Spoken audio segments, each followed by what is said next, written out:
in export market share. Many of the most important financial innovations in the emerging New York financial center came out of its needs as a large trading center. Investment banking took over in the U.S. and emerged in the 1800s as a clearinghouse for capital, much of it owing from Europe, to finance the U.S. boom over the period. Like in London earlier, insurance companies developed more rapidly than banking. In the pre-war period, the large insurance trusts were bigger than the large banks. The fact that the U.S. economy was more dynamic and rapidly changing compared to European and British markets was also reflected in the U.S. stock market, which boomed starting right after the U.S. Civil War. As previously explained, the second half of the 19th century was a boom period of peace and prosperity that has been called the Second Industrial Revolution, the Gilded Age, and the Robber Baron Era, because it was the period in which capitalism and innovation flourished. Wealth gaps widened enormously, decadence was apparent, and resentment built. The backlash started around 1900, and there was a classic debt bust in 1907.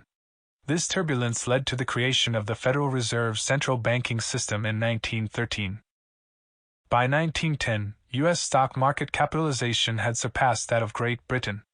New sectors and companies rose to prominence quickly, such as U.S. Steel, which was founded in 1901 and became the most valuable U.S. company only 15 years later. Then World War I, the war few people expected to happen and nobody expected to last so long, began in 1914 and ended in 1918. The U.S. was not in World War I for most of it, and was the only major country to maintain convertibility to gold during the war. Not only were the economies and markets of Europe badly hurt from the wartime efforts, but the policies undertaken by European governments also further undermined the faith in their currencies. In contrast, the United States' relative financial and economic position benefited from the war. That the Allies' wartime debts were largely owed to the U.S. boosted the use of the dollar for denominating global government debt. Following the standard script, the winning powers, in this case the U.S., Britain, France, Japan, and Italy, met after the war to set out the new world order. That meeting, called the Paris Peace Conference, took place in early 1919, lasted for 6 months, and led to the Treaty of Versailles. In that treaty, the territories of the losing powers, Germany, Austria-Hungary, the Ottoman Empire, and Bulgaria, were carved up and put under the control of the winning empires.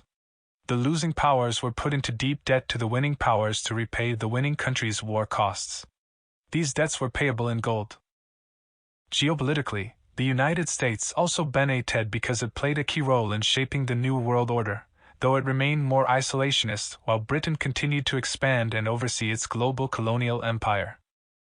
The monetary system in the immediate post-war period was in UX. While most countries endeavored to restore gold convertibility, currency stability against gold came only after a period of sharp devaluations and inflation.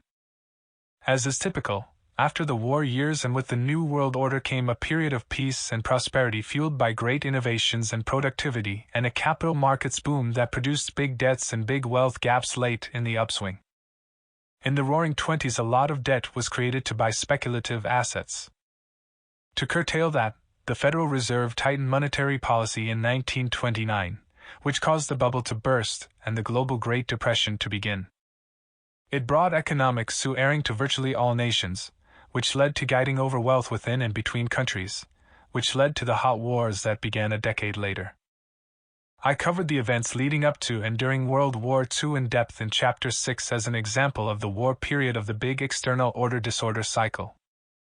The important thing to remember here is that the Allied victory in 1945 produced the next shift in the world order. It was a tremendous shift of wealth and power. On a relative basis, the U.S. came out the big winner because the U.S. sold and lent a lot before and during the war. Basically, all of the guiding took place of U.S. territory, so the U.S. wasn't physically damaged, and U.S. deaths were comparatively low in relation to those of most other major countries. The post-war geopolitical and military system. Following the standard script, the victorious powers met to determine the new world order and its new money and credit systems. The U.S., Russia, and Great Britain emerged from the guiding as the world's great powers, with the U.S. clearly the richest and most powerful militarily. Germany, Japan, and Italy were largely destroyed. Great Britain was essentially bankrupt, and France was devastated by the war and contributed little to the victory. China was in civil war, which resumed right after Japan's surrender. While there was relatively good cooperation between the US and Russia immediately after the war, it didn't take long for the two greatest powers with opposing ideologies to enter a Cold War. The next chart shows the aggregate power indices for the US, the UK, Russia, and China since the end of World War II. As you can see, Russia rose relative to the US until 1980, but it was never nearly as powerful, though it was much more powerful than China. After 1980, Russia began its decline while China then began its rapid ascent and the US continued its gradual decline. The split between the US and Russian-controlled blocs had been clear from the outset. President Harry Truman outlined what is now referred to as the Truman Doctrine in a March 1947 speech. Every nation must choose between alternative ways of life. The choice is too often not a free one. One way of life is based upon the will of the majority, and is distinguished by free institutions, representative government, free elections, guarantees of individual liberty, freedom of speech and religion, and freedom from political oppression. The second way of life is based upon the will of a minority forcibly imposed upon the majority. It relies upon terror and oppression, a controlled press and radio, XCD elections, and the suppression of personal freedoms. I believe that it must be the policy of the United States to support free peoples who are resisting attempted subjugation by armed minorities or by outside pressures. As I explained in Chapter 6, compared to domestic governance, relations are driven much more by raw power dynamics. That is because there are laws and standards of behavior within countries, whereas between them raw power matters most, and laws, rules, and even mutually agreed upon treaties and organizations for arbitration, such as the League of Nations, the United Nations, and the World Trade Organization, don't matter much. That is what makes having a strong military and strong military alliances so important. In 1949, 12 countries in the U.S. camp formed the North Atlantic Treaty Organization Military Alliance, and in 1954 the Southeast Asia Treaty Organization was established among the U.S., the UK, Australia, France, New Zealand, the Philippines, Thailand, and Pakistan. 8 countries in the Soviet camp formed the Warsaw Pact in 1955. As shown in the following chart, the Americans and Soviets invested massively in building up their nuclear weapons and a number of other countries followed. Today, 11 countries have nuclear weapons or are on the brink of having them, in varying amounts and degrees of capability. Having nuclear weapons obviously gives one a big negotiating chip in the world power game, so it's understandable why some countries would want to have them and other countries would not want other countries to have them. While there have been no nuclear wars, the U.S. has fought a number of conventional wars since World War II, most notably the Korean War in the 1950s, the Vietnam War in the 1960s and 1970s, the 2 Gulf Wars in 1990 and 2003, and the war in Afghanistan from 2001 to 2021. These were costly in terms of money, lives, and public support for the United States. Were they worth it? That's for others to decide. For the Soviet Union, which had a much smaller and weaker economy than the U.S., spending enough to compete with the U.S. militarily and maintain its empire pushed it into bankruptcy. Of course, military power consists of a lot more than nuclear weapons, and a lot has changed since the Cold War. While I'm no military expert, I get to speak to some who have led me to believe that, while the U.S. remains the strongest military power overall, it is not dominant in all parts of the world in all ways, and military challenges to it are rising. There is a significant chance that the U.S. would lose wars against China and Russia in their geographic areas of strength, or at least would be unacceptably harmed, and it could also be unacceptably harmed by some second-tier powers too. This is not the good old days of right after 1945 when the U.S. was the sole dominant power. While there are a number of high-risk scenarios, in my opinion, the most worrying is a forceful move by China to bring Taiwan under its control. What will the next high-stakes military ICT look like? Because of new technologies, it will be very different from previous ones.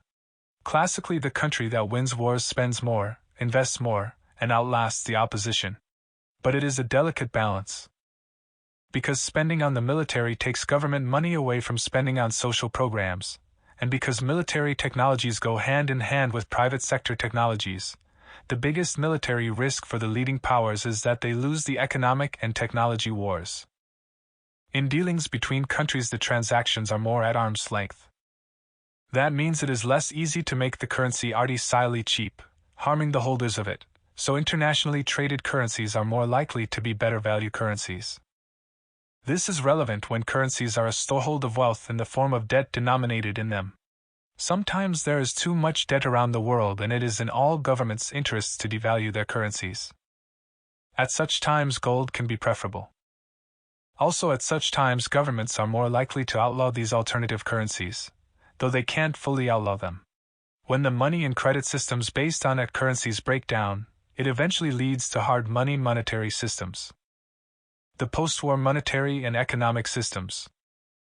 As for the new post-war monetary and economic systems, there was one for the US-led camp and one for the Soviet-led camp, though there were also some non-aligned countries that had their own non-aligned currencies that were not widely accepted. Representatives of 44 countries gathered in Bretton Woods, New Hampshire, in 1944 to make a monetary system that linked the dollar to gold and other countries' currencies to the dollar. The Soviet Union's system was built around the ruble, which nobody wanted. Transactions between countries are very different from transactions within countries. Governments want to control the money that is used within their borders because by increasing and decreasing its supply, its cost of borrowing, and its value, the government has enormous power. Because money and economics are so important, I want to return to the subject, revisiting how the system works and is working. In the post-war monetary system, within countries, people and companies used the government-controlled paper money. When they wanted to buy something from another country, they typically exchanged their own country's paper currency for the other country's paper currency with the help of their central bank that settled with the other country's central bank in gold. If they were American, they paid in dollars, and the seller from another country either exchanged them at their central bank for the local currency, or held on to them believing that they were better storeholds of wealth than their own money. The results were that gold left the U.S. central bank's reserve account and went into the accounts of other countries' central bank, and dollars accumulated abroad. As a result of the Bretton Woods Agreement, the dollar became the world's leading reserve currency. This was natural because the two world wars had made the U.S. the richest and most powerful country by far.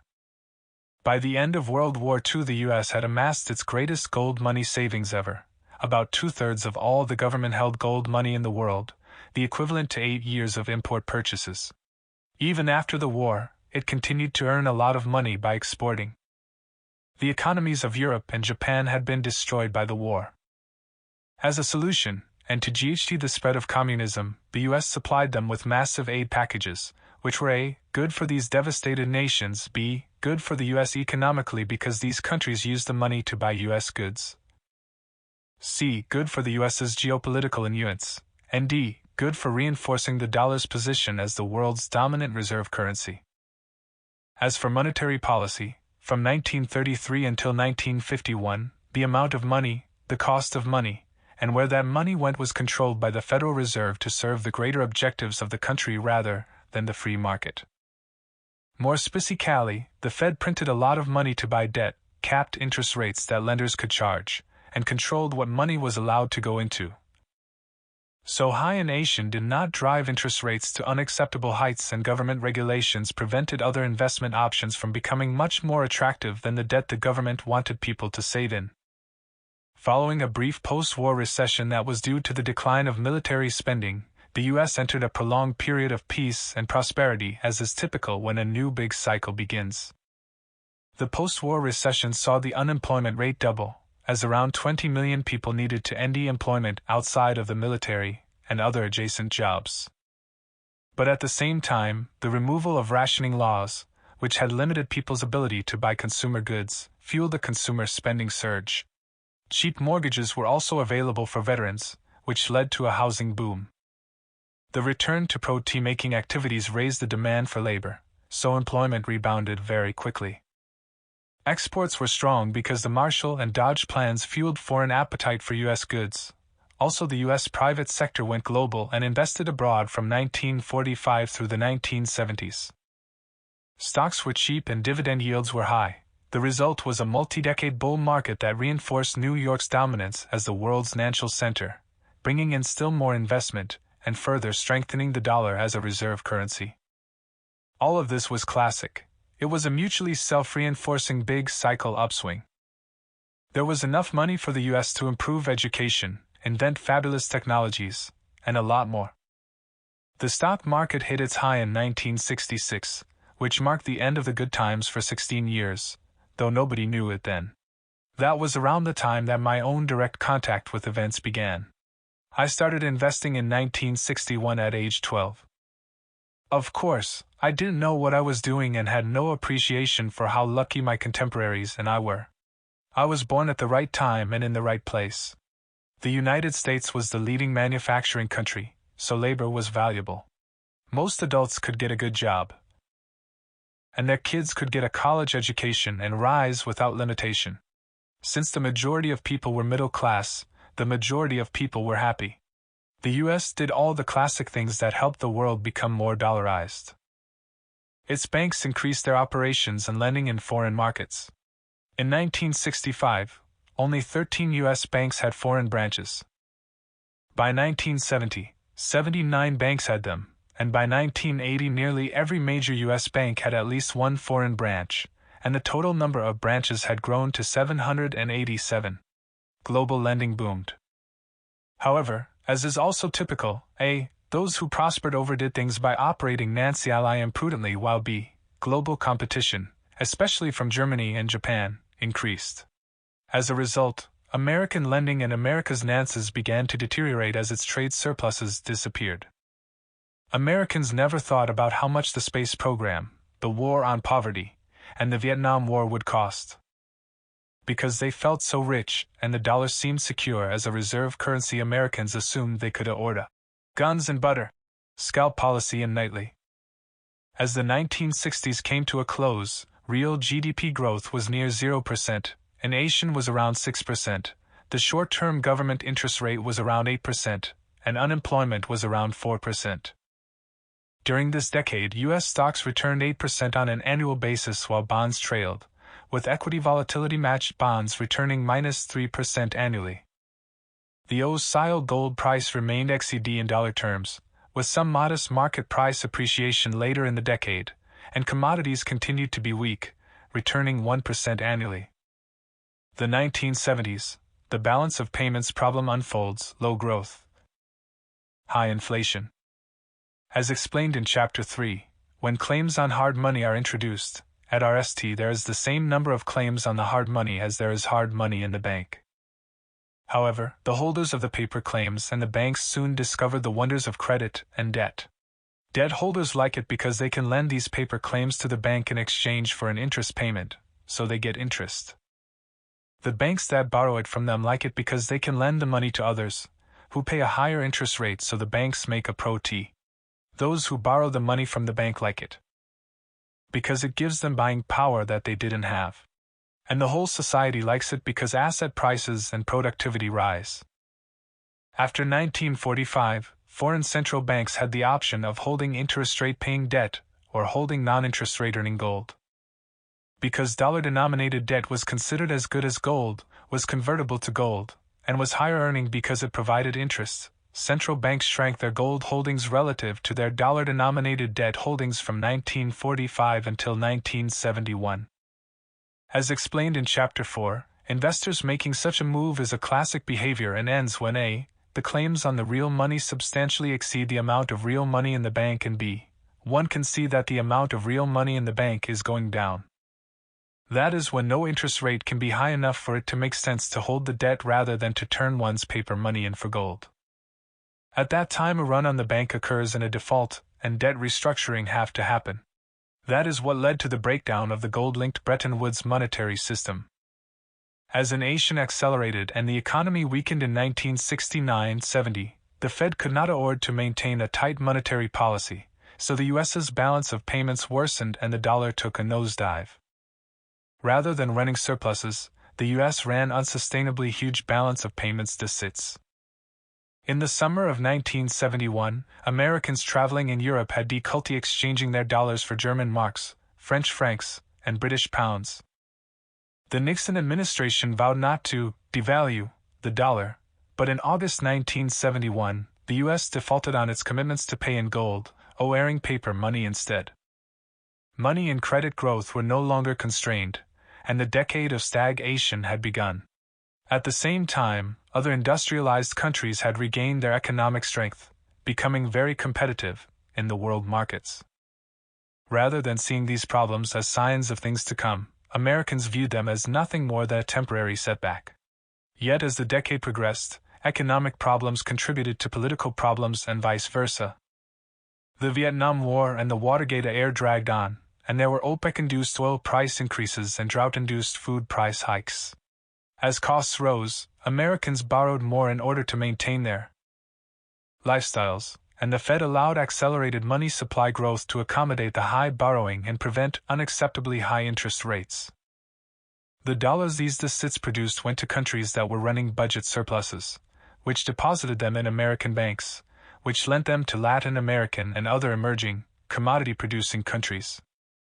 Savings and loan associations borrowed short to make longer-term mortgages and other loans, using the positive spread between short rates and long rates as a source of pro-TS. Inflation and its effects on markets came in two big waves that were bracketed by periods of extreme monetary tightness, steep stock market declines, and deep recessions. Early in the 1970s, most Americans had never experienced inflation, so they weren't wary of it and allowed it to blossom. By the end of the decade, they were traumatized by it and assumed that it would never go away. By the end of the 1970s, real GDP growth was around 2%, inflation was around 14%, short-term interest rates were around 13%, and unemployment was around 6%. Over the decade, gold surged and commodities kept up with rising inflation, returning around 30% and 15% on an annualized basis, respectively. But the high rate of inflation wiped out the modest 5% annual nominal return for stocks and 4% return for treasuries matched to equity volatility. The post-Bretton Woods system. After the 1971 delinking of the dollar and other currencies from gold, the world moved to an unanchored monetary system and the dollar fell in value against gold, other currencies, stocks, and eventually just about everything. The new monetary system was negotiated by the leading economic policy makers of the United States, Germany, and Japan. Paul Volcker was Nixon's Undersecretary of International Monetary Affairs when Nixon severed the link with gold, and he was head of the Federal Reserve from 1979 until 1987.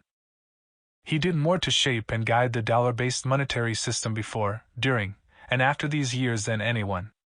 I was lucky enough to know him well, so I can personally attest that he was a person of great character, capabilities, nuance, and humility, a classic hero role model in a world that lacks hero role models, especially in economic public service. I believe that he and his thinking deserve to be studied more.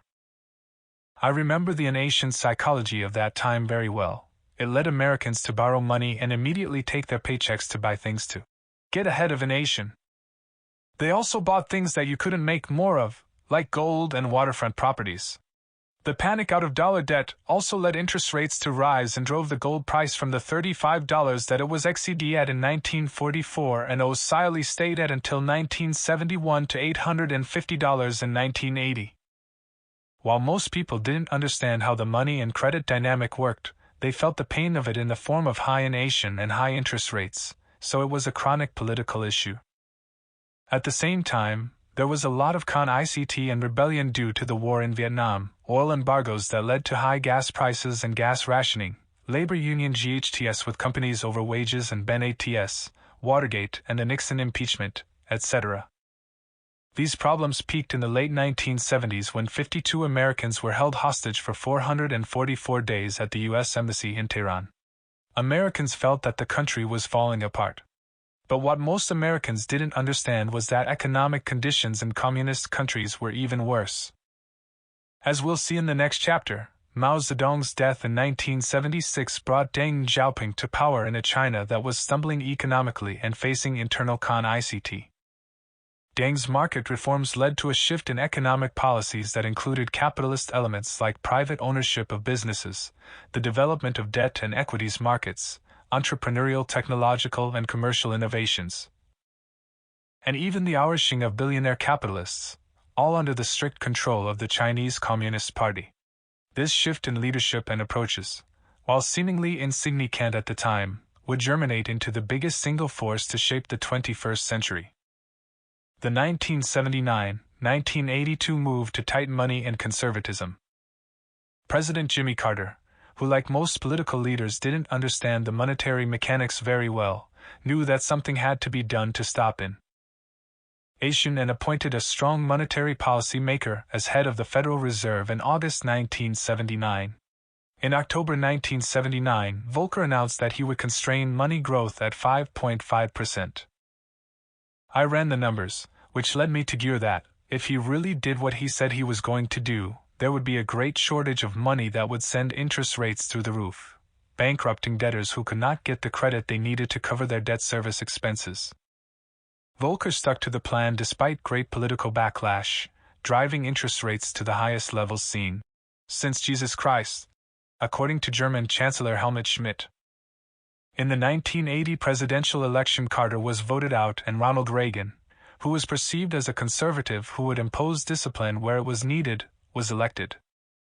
Leading countries at the time made analogous moves in electing conservatives to bring discipline to their inflationary chaos. Early in their terms, both Reagan in the US and Margaret Thatcher in the UK had landmark GHTS with labor unions. And politics have swings between the left and the right in varying extremes as the excesses of each become intolerable, and the memories of the problems of the other fade. It's like fashion, the widths of ties and the lengths of skirts change through time. When there is great popularity of one extreme, one should expect that it won't be too long before there will be a comparable move in the opposite direction. The move to monetary tightness broke the backs of debtors and curtailed borrowing, which drove the world economy into its worst downturn since the Great Depression. The Federal Reserve slowly started to cut interest rates, but the markets continued to decline. Then Mexico defaulted on its debt in August 1982. Interestingly, the U.S. stock market rallied in response. What happened next created a jarringly painful learning experience for me.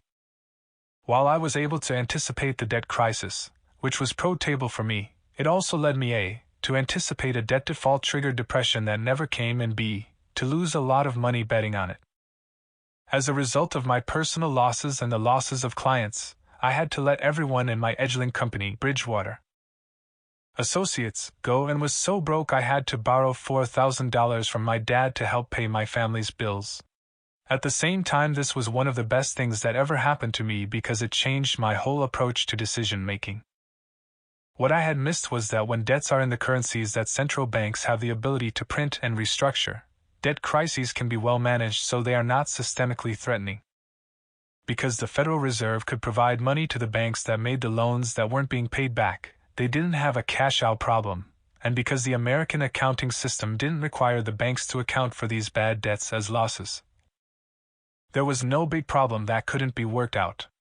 I learned that the value of assets is the reciprocal of the value of money and credit, and the value of money is the reciprocal of the quantity of it in existence. So when central banks are producing a lot of money and credit and making it cheaper, it is wise to be more aggressive in owning assets.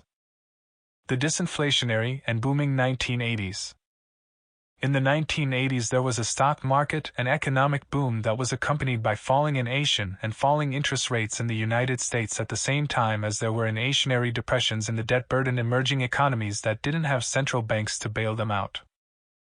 The debt restructuring process progressed slowly from 1982 until 1989, when an agreement called the Brady Plan, named after Nicholas Brady, who was the U.S. Treasury Secretary at the time, was created and started to bring an end to the lost decade in these countries.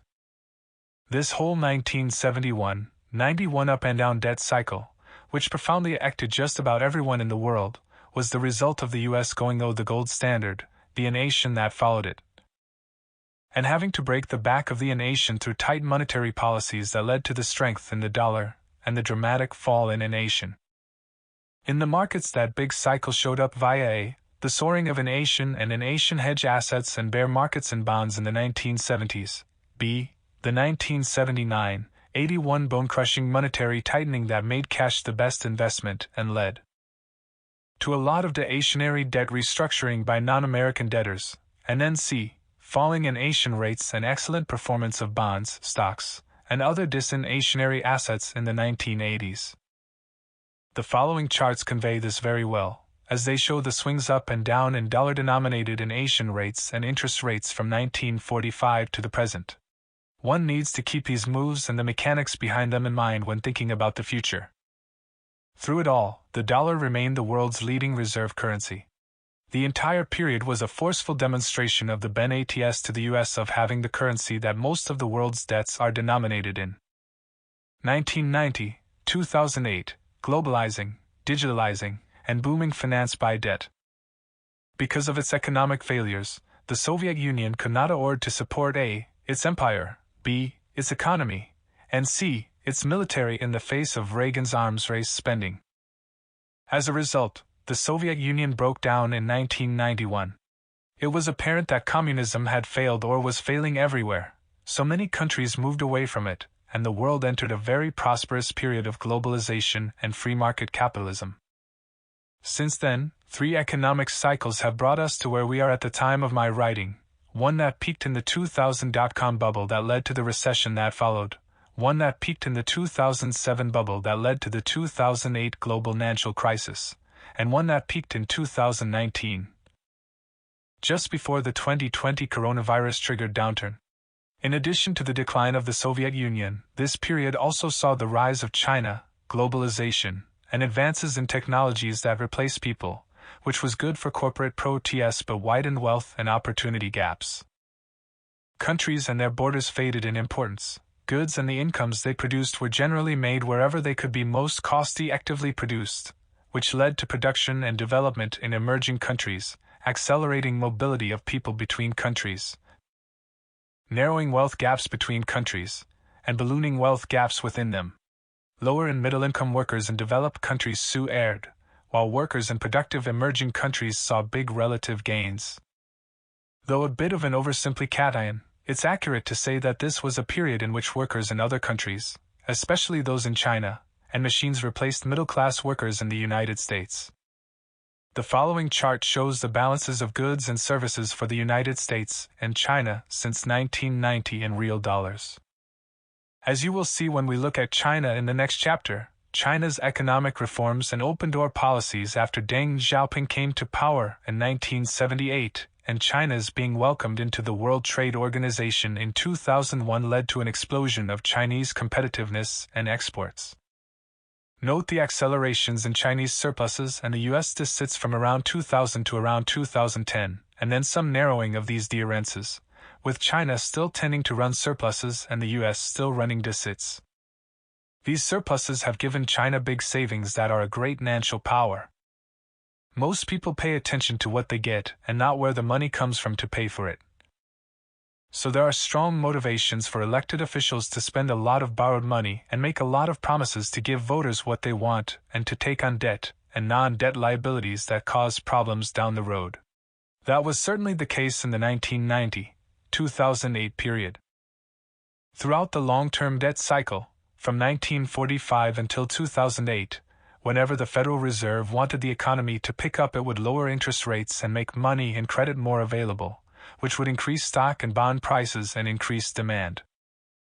That was how it was done until 2008, i.e., interest rates were cut, and debts were increased faster than incomes to create unsustainable bubbles. That changed when the bubble burst in 2008, and interest rates hit 0% for the RST time since the Great Depression. As explained more comprehensively in my book Principles for Navigating Big Debt Crises, there are 3 types of monetary policy. 1. Interest rate-driven monetary policy. 2. Printing money and buying financial assets, most importantly bonds. And 3. Coordination between fiscal policy and monetary policy, in which the central government does a lot of debt spending and the central bank buys that debt. The next charts show how the debt crises of 1933 and 2008 both led to interest rates hitting 0% and were followed by big money printing by the Federal Reserve. This change in monetary policy had big effects and implications. The 2008-2020 money finance capitalist boom. In 2008, the debt crisis led to interest rates being lowered until they hit 0%, which led the three main reserve currency central banks to move from an interest rate-driven monetary policy to a monetary policy of printing money and buying financial assets. Central banks printed money and bought financial assets, which put money in the hands of investors who bought other financial assets, which caused financial asset prices to rise, which was helpful for the economy and particularly beneficial to those who were rich enough to own financial assets. So it increased the wealth gap. Basically, borrowed money was essentially free, so investment borrowers and corporate borrowers took advantage of this to get it, and used it to make purchases that drove stock prices and corporate protests up. This money did not trickle down proportionately, so wealth and income gaps continued to grow. Wealth and income gaps grew to the largest since the 1930-45 period. In 2016, Donald Trump, a blunt-speaking businessman and capitalist populist of the right, led a revolt against establishment politicians and elites to get elected president by promising to support people with conservative values who had lost jobs and were struggling. He went on to cut corporate taxes and run big budget deficits that the Fed accommodated. While this debt growth enhanced relatively strong market economy growth and created some improvements for lower-income earners, it was accompanied by a further widening of the wealth and values gap, leading the have-nots to become increasingly resentful of the haves. At the same time, the political gap grew with increasingly extreme Republicans on the one side and increasingly extreme Democrats on the other. This is reacted in the next two charts. The RST1 shows how conservative Republicans in the Senate and House and how liberal Democrats in the Senate and House have become relative to the past. Based on this measure, they have become more extreme, and their divergence has become larger than ever before. While I'm not sure that's exactly right, I think it's by and large right. The next chart shows the percentage of votes along party lines for the average representative, which is the highest ever. This continues to be reacted in the reduced willingness to cross party lines to compromise and reach agreements. In other words, the political splits in the country have become deep and intransigent. Trump took a more aggressive negotiating posture concerning economic and geopolitical disagreements with international rivals, particularly China and Iran, and allies such as Europe and Japan. Regarding trade and paying for military expenditures, the conflicts with China over trade, technology, geopolitics, and capital were intensifying as his term ended in 2021. Economic sanctions such as those that were used in the 1930-45 period were being used or put on the table for possible use. In March 2020, the coronavirus pandemic hit, and incomes, employment, and economic activity plunged as the country went into lockdown. The U.S. government took on a lot of debt to give people and companies a lot of money, and the Federal Reserve printed a lot of money and bought a lot of debt. So did other central banks. As a reaction of this, the following charts show the unemployment rates and central bank balance sheets of major countries for as far back as data is available. As shown, all the levels of central banks' printing of money and buying of financial assets rose to near or beyond the previous record amounts in the war years. As history has shown and as explained in Chapter 4, when there's a great increase in money and credit, it drives down the value of money and credit, which drives up the value of other investment assets.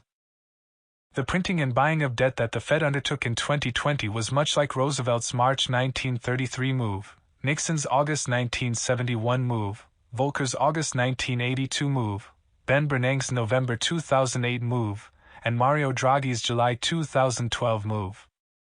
It has become standard operating procedure for central banks, and it will persist until it no longer works. Where the U.S. is now in its big cycle. The stats in my model suggest that the U.S. is roughly 70% through its big cycle, plus or minus 10%. The United States has not yet crossed the line into the sixth phase of a Civil War revolution, when the active guiding begins, but internal ICT is high and rising. The recent elections show how split the country is, almost 50-50, along seemingly irreconcilable lines. The next graphic represents what the population looked like 50 years ago, i.e., the majority of each party were moderates, and the extremists were less extreme. Now it looks like this, i.e., with a greater concentration and number of people at the extremes. History has shown us that greater polarization equals A, the risk of political gridlock, which reduces the chances of revolutionary changes that rectify the problems, or B, some form of civil war revolution. In Chapter 5, I described the classic markers signaling the probabilities of escalation from Stage 5 to Stage 6. The three most important markers I am watching now are 1. The rules being disregarded, 2. Both sides emotionally attacking each other, and 3. Blood being spilled. In the NAL chapter of this book, I will share the quantitative measures that I use to track how things are going.